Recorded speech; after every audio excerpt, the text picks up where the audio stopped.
aragasingizwa Imana ya Gideyoni kandi Imana ya Yosiya kandi Imana yacu kandi uko ibayoboje ukuri kw'ijambo ryayo natwe nikituyobora kubwo kuberekera ijambo ryayo tubifashijwemo na Mwuka Wera tabyitwararitsemo uko yabishoboje abakera natwe nikibidushoboza.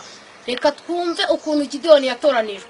Abacamanza 6:11 Imana itoranya Gideyoni kumukiza w'Abisirayeli nuko marayika w'Uwiteka araza aramubonekera amubwira ngo Imana iri kumwe nawe wa munyembaraga we ugira n'ubutware. Ntabwo yamubwiye ngo uri umunyembaraga yongeyeho ngo ugira ubutware. Natwe uyu munsi yifuje ko twagira ubutware nk'ubwa Gideyoni.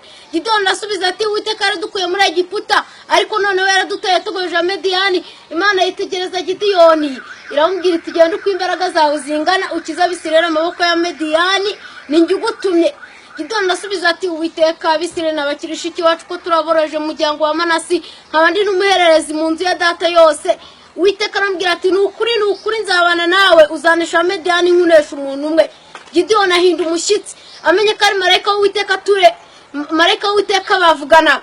Yohana yibonye ahinda umushyitsi bituma sandara amera nk'upfuye.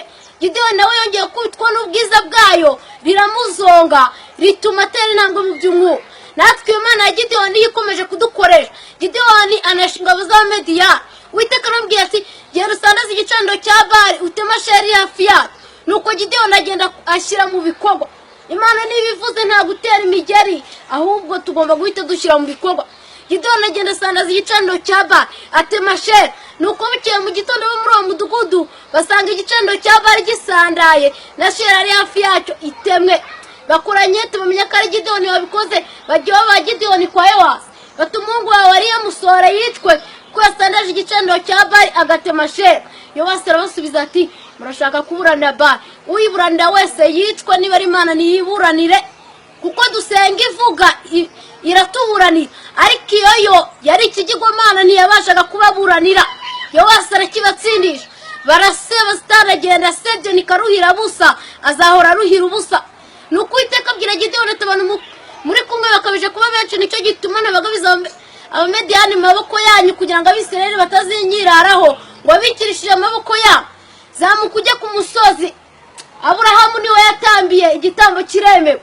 Ageze ku musozi arangurura avuze ijwi ati utinya wese agahinda umushyitsi nave ku musozi Galeyadi atahe. Uwiteka arabwira ati abantu muri kumwe baracyakabije kuba benshi manuka ujye ku mugezi mbakugeragereze mu butumwa bwiza. Manuka y'Uwiteka arebe niba urimo neza. Nukuri hari abajyanye na Gideyoni ariko harababaye indangaza. Uwiteka aravuga ati abo banyweshira amazi amashyi nibo nzabakirisha kuko bumviye irivuzwe nayo. Hari abagiye bagendana nayo. Yakobo yumvishe irivuzwe nayo akirana nayo. Yakobo yafashe umugisha kubwo gutega ugutwi ijambo ry'Imana kandi akarishyira mu bikorwa. Aho rero niyo Gideyoni yongeye kubonera urukundo rw'Imana bisesuye. Nuko ingabo 300 Gideyoni azigama imitwe y'ingabo 3. Iyo mitwe y'ingabo 3 imenagura ibindi cyarimwe izunguza muri ivuza amakondera n'ukuboko kw'iburyo batabaruka bavuga ngo inkota y'Uwiteka na Gideyoni. Na n'uyu munsi Imana ya Gideyoni hinduka ni nayo Mana yacu kandi uko yari tuyibigirwamana by'icyo gihe n'ubu nikiri kuritura ibinyoma byose by'inyigisho zidahindura imitima. Haragasingizwa yadusezeranije imbaraga zinesha katwera ukuri kwikigiye kumwimerere ko gutsindishizwa n'ubuntu kubwo kwizera. Kwese tuti dusenge. Mana iriho kandi izahoraho.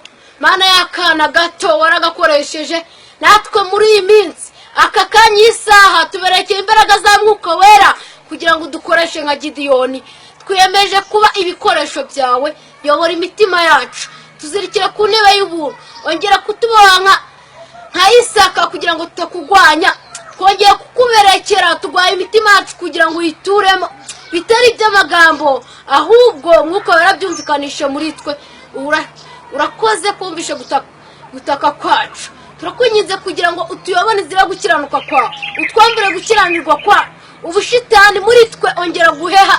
Mwuka Wera yongera kumurika aho zatuye ingoma ya Satani yongera gutura ingoma y'Imana mu mitima yacu. Tube mwisi dukiranuka nkaye nk'uko wamuhamije.